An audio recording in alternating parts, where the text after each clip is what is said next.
હું ગાંધીનગર લોકસભાના એક વોટર છું. લોકસભાના 2004ની ચૂંટણી, લોકસભાના 2009ની ચૂંટણી અને લોકસભાના 2014ની ચૂંટણી સમયે હું નોટાને મત આપ્યા હતા. નરેન્દ્ર મોદી સાહેબ 2014માં ઉમેદવાર હતા. હું આજે ખુલીને કહું છું કે નરેન્દ્ર મોદી સાહેબને હું વર્તમાનમાં ભારતમાં સૌથી પ્રગતિશીલ નેતા માનું છું. પણ મારા ઉમેદવાર લાલકૃષ્ણ આડવાણી હતા અને હું 15 વર્ષમાં કોઈ પણ દિવસ લાલકૃષ્ણ આડવાણીને પોતાના વિસ્તારમાં જોયા નથી. એના કારણે હું નોટામાં મત આપ્યા હતા. 2019માં અમિત શાહના સામે કોંગ્રેસમાં સીજે ચાવડા સાહેબ ઉમેદવાર હતા તો મને લાગ્યો કે નહીં, અમિત શાહને મત આપવું જોઈએ, તો હું 2019માં અમિત શાહને મત આપ્યા હતા. અને 19 અને 24 વચ્ચે અમિત શાહ સાહેબ મારા વિસ્તારમાં એક સાંસદના રૂપમાં જે શાનદાર કામ કર્યા છે, ડીકેબીના અંડરપાસ વગેરે, તો હું 2024માં કોંગ્રેસના કોઈ પણ અથવા કોઈ પણ પક્ષના ઉમેદવારને જોયા વગર હું ફક્ત અને ફક્ત અમિત શાહ સાહેબને મત આપ્યા હતા. હું અત્યારે ગાંધીનગર લોકસભા, સાબરમતી વિધાનસભા અને ચાંદખેડા વોર્ડના વોટર છું. જ્યારે લોકસભાની ચૂંટણીમાં અમિત શાહ સાહેબ ઉમેદવાર હશે અને અમિત શાહ સાહેબ સામે જો સીજે ચાવડા સાહેબ જેવા ઉમેદવાર હોય તો હું છાતી ઠોકીને અમિત શાહ સાહેબને મત આપીશું. અને સાબરમતીના ધારાસભ્ય જેવા વ્યક્તિ ફરીથી જો ઉમેદવાર બનીને 2027માં આવે તો હું એમને મત આપું કે નહીં, કેમ કે 27માં હું બતાવીશ, એ હું વિચારીશું.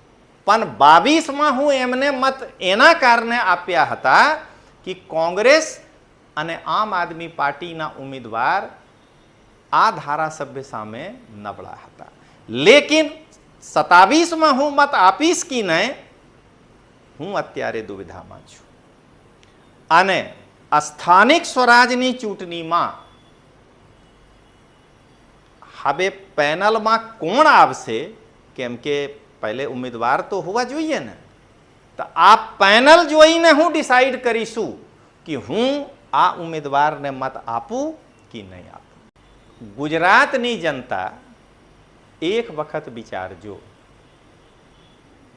કે જો તમે પોતાના માટે મત આપવા જઈ રહ્યા છો તો હવે કોને મત આપી રહ્યા છો?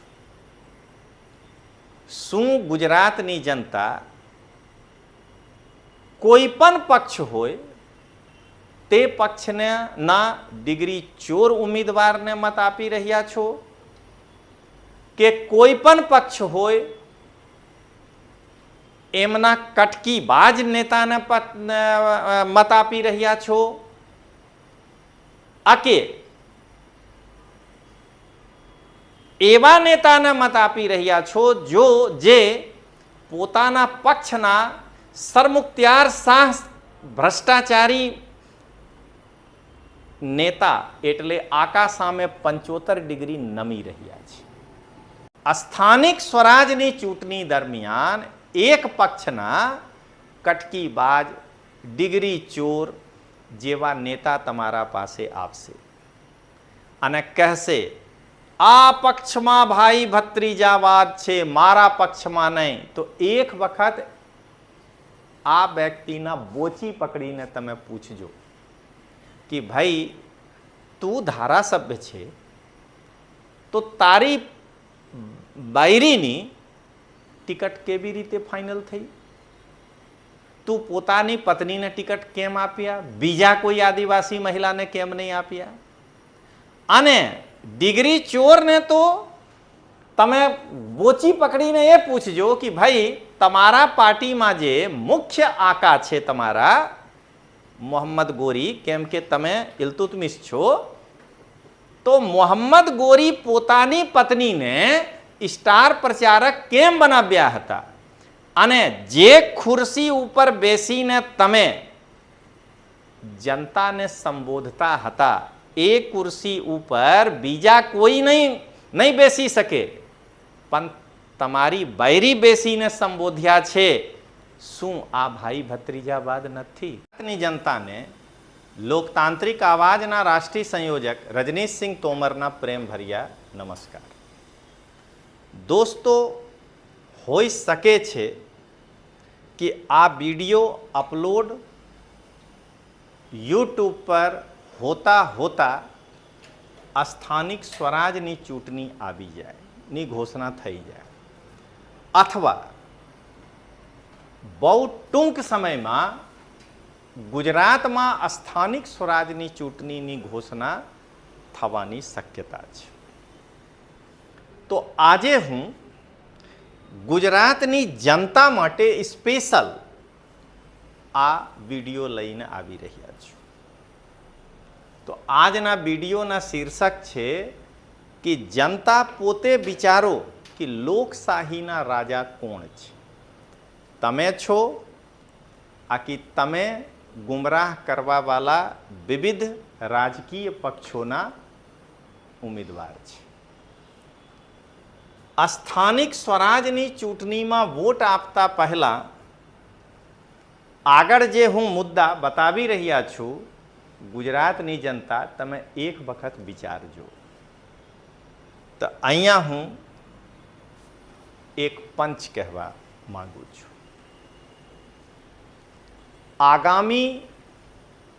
ફરીથી કહું છું, આવનારી ગુજરાતમાં ગુજરાતમાં આવનારી સ્થાનિક સ્વરાજની ચૂંટણીમાં વોટ આપતા પહેલા ગુજરાતની જનતા તમે એ વિચારજો કે લોકશાહીમાં રાજા કોણ છે. ગુજરાતની જનતા છે કે વિવિધ પક્ષો દ્વારા ઊભા કરેલા ઉમેદવારો જે તમે ગુમરાહ કરી રહ્યા છે એ રાજા છે. તો જો તમે રાજા છો તો તમારા પાસે એક જ દિવસ છે જે રાજાના તરીકે વિચારીને તમે મત આપી શકો છો, એ છે મતદાનના દિવસ. તો તમે તે દિવસે જો રાજા જેવા વિચારીને મત નહીં આપશો તો જે તમારા પગમાં ઝૂકીને ચૂંટણી સુધી નમસ્કાર કરે છે એ તમે આવનારી 5 વર્ષ સુધી આંખ દેખાડશે. તો મિત્રો, સૌથી પહેલા મુદ્દા શું છે? તો જ્યારે તમે મત આપતા જશો તો એક વખત વિચારશો કે તમે કોના માટે મત આપવા જઈ રહ્યા છો. પોતાના માટે, પોતાના દીકરા માટે, પોતાની દીકરી માટે, પોતાના સગા સંબંધીઓ પરિવારના સુખ શાંતિ માટે, કે તમે જે વિચારધારામાં જે પણ રાજકીય પક્ષો તમારા દિમાગમાં જે વિચારધારા ભરી દીધા છે એને મોટા આદમી બનાવવા માટે મત આપવા જઈ રહ્યા છો. એક વખત વિચારી લેજો તમે. તો તમે અહીંયા એક પંચ, ગુજરાતમાં આવનારી સ્થાનિક સ્વરાજની ચૂંટણીમાં ગુજરાતની જનતા જ્યારે મત આપવા જશે તો ગુજરાતની જનતાથી હું અપીલ કરું છું કે તમે પોતે વિચારી લેજો કે તમે કોના માટે મત આપવા જઈ રહ્યા છો. શું તમે પોતાના માટે મત આપવા જઈ રહ્યા છો, તમે પોતાના દીકરા અને દીકરીની સુખ શાંતિ માટે મત આપવા જઈ રહ્યા છો, તમે પોતાના પરિવાર અને સગા સંબંધીઓના સુખ શાંતિ માટે મત આપી રહ્યા છો, કે વિવિધ પક્ષો દ્વારા ઊભા કરેલા ઉમેદવારોને મોટા આદમી બનાવવા માટે મત આપી રહ્યા છો? જે એક ઉદાહરણ કે વિસાવદરની જનતા જો મતદાન દિવસે એ વિચારીને મતદાન કર્યા હોત તો ડિગ્રી ચોર ફાંકા ફૌજદાર કેજરીવાલ સામે 75 ડિગ્રી નમવાવાળા ગોપાલ આજે મોટા વ્યક્તિ બનીને, ધારાસભ્ય બનીને વિસાવદરની જનતા સામે લાલ આંખ કરીને જનતાને ડરાવવાના પ્રયાસ નહીં કરી શક્યા હોત. તો તમે લોકલ બોડીમાં આ વિચારી લેજો. આગળ દોસ્તો, હવે જો તમે વિચારી લીધા કે હું પોતાના માટે મત આપી રહ્યા છું, તો કોને મત આપવા જઈ રહ્યા છો? શું તમે કોઈ પણ પક્ષના ડિગ્રી ચોરને મત આપી રહ્યા છો, કે કોઈ પણ પક્ષના કટકી બાજને મત આપી રહ્યા છો, કે તમારા મતથી એ નેતા ફોર્ચ્યુનર ખરીદી લે? તો આ વિચારીને મત આપજો. હું અહીંયા બધા પક્ષ માટે કહી રહ્યા છું. તો મિત્રો, અહીંયા તમે એક પંચ, ગુજરાતની જનતા એક વખત વિચારજો કે જો તમે પોતાના માટે મત આપવા જઈ રહ્યા છો તો હવે કોને મત આપી રહ્યા છો? શું ગુજરાતની જનતા કોઈ પણ પક્ષ હોય તે પક્ષના ડિગ્રી ચોર ઉમેદવારને મત આપી રહ્યા છો, કે કોઈ પણ પક્ષ હોય એમના કટકી બાજ નેતાને મત આપી રહ્યા છો, કે એવા નેતાને મત આપી રહ્યા છો જે પોતાના પક્ષના સરમુખત્યાર શાહ ભ્રષ્ટાચારી નેતા એટલે આકા સામે 75 ડિગ્રી નમી રહ્યા છે? આ વિચારીને મત આપજો. અહીંયા મિત્રો, હું એક ખોલીને તમારા સાથે વાત કરું છું. લોકસભાના 2004, 2009 અને 2014 હું ગાંધીનગર લોકસભાના વોટર છું. ત્રણેય લોકસભા ચૂંટણીમાં હું નોટાને મત આપ્યા હતા. કેમ? હું નરેન્દ્ર મોદી સાહેબને એક રાષ્ટ્રીય નેતા માનું છું, પણ આ ત્રણેય વખત મારા સામે જે ઉમેદવાર હતા એ લાલકૃષ્ણ આડવાણી હતા, અને લાલકૃષ્ણ આડવાણી કોઈ પણ દિવસ મારા વિસ્તારમાં આવ્યા નથી. પણ મિત્રો, 2019માં અને 2024માં હું અમિત શાહજીને મત આપ્યા છું. હું ખુલીને કહું છું, રાજા છું મત આપતા સમયે. તબ 19માં અમિત શાહ સાહેબને હું એના કારણે મત આપ્યા હતા કે અમિત શાહ સામે જે કોંગ્રેસ સીજે ચાવડા સાહેબને ઊભા કર્યા હતા, તમે જોઈ લો, ભાજપમાં ફક્ત અને ફક્ત એક ધારાસભ્ય છે. અમિત શાહ સામે હું સીજે ચાવડા સાહેબને બરીતા નહીં આપી શકું. અને 24માં તો મારા વિસ્તારમાં અમિત શાહ જે કામ કર્યા છે, અંડરપાસ તમે જોઈ લો, ડીકેબી અંડરપાસ, એનાથી પ્રભાવિત થઈને હું મત આપ્યા હતા.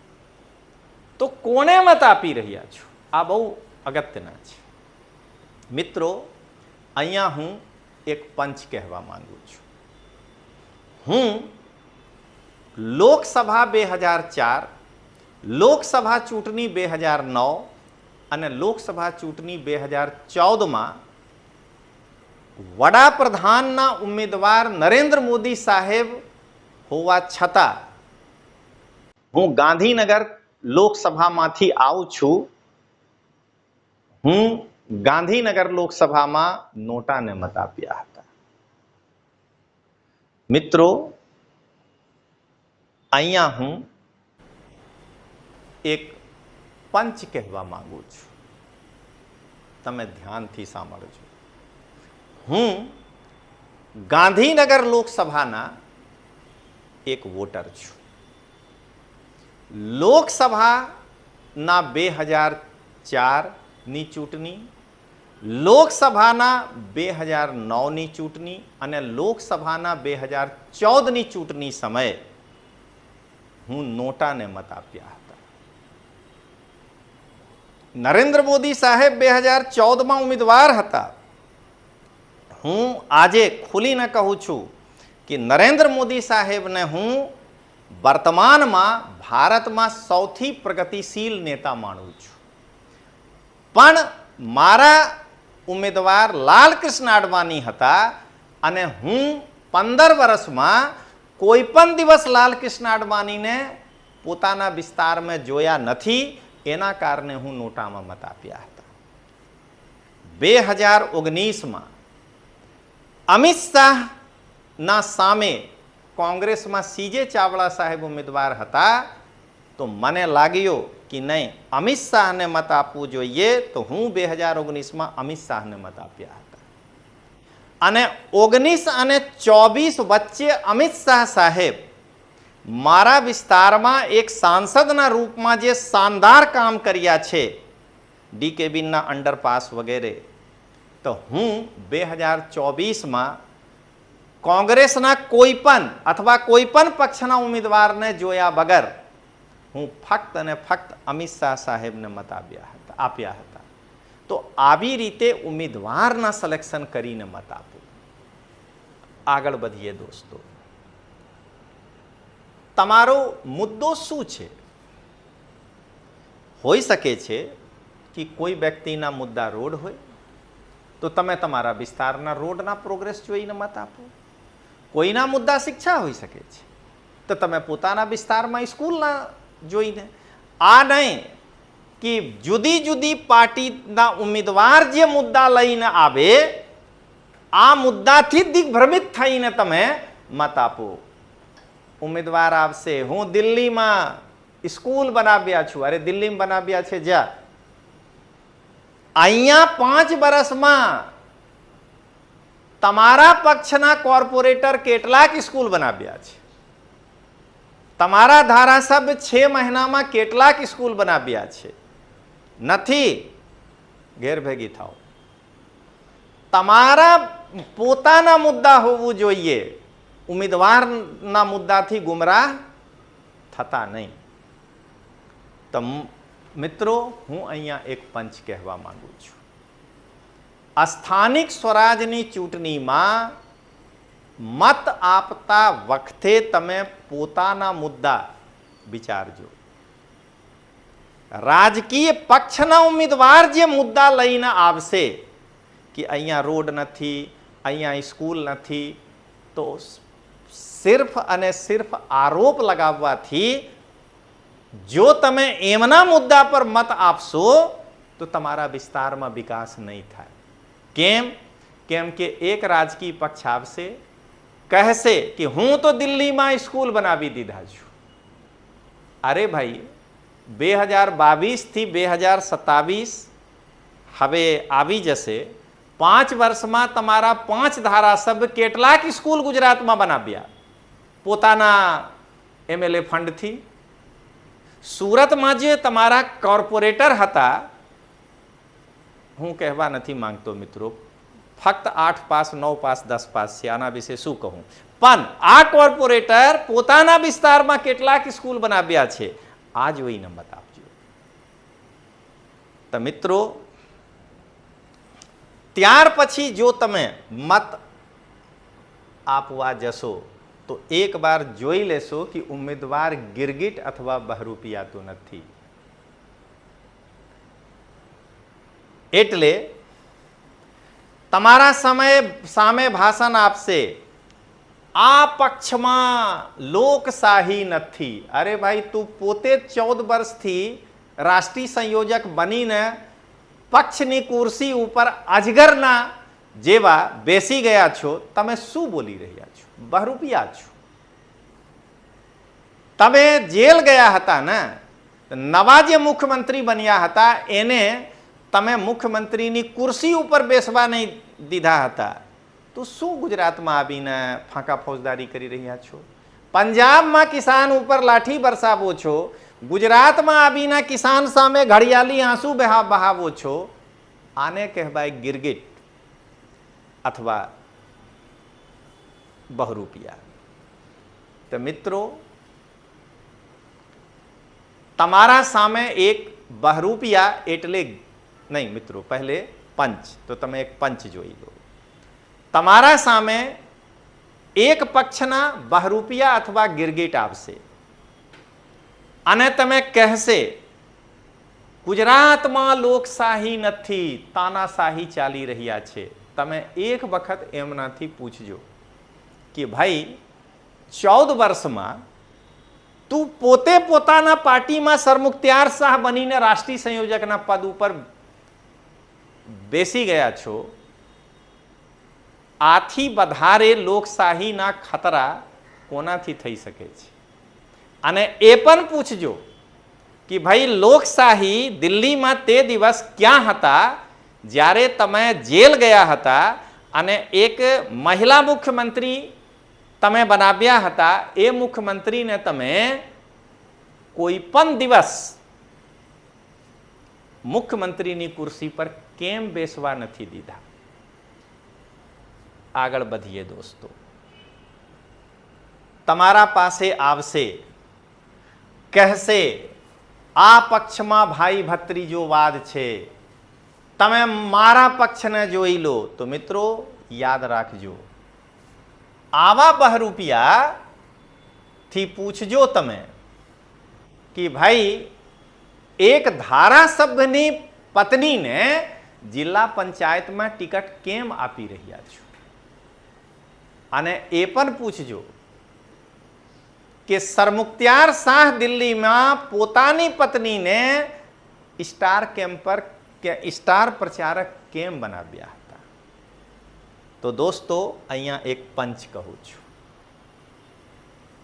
સ્થાનિક સ્વરાજની ચૂંટણી દરમિયાન એક પક્ષના કટકીબાજ, ડિગ્રી ચોર જેવા નેતા તમારા પાસે આવશે અને કહેશે આ પક્ષમાં ભાઈ ભત્રીજાવાદ છે, મારા પક્ષમાં નહીં. તો એક વખત આ વ્યક્તિના બોચી પકડીને તમે પૂછજો કે ભાઈ તું ધારાસભ્ય છે તો તારી બાયરીની ટિકિટ કેવી રીતે ફાઇનલ થઈ?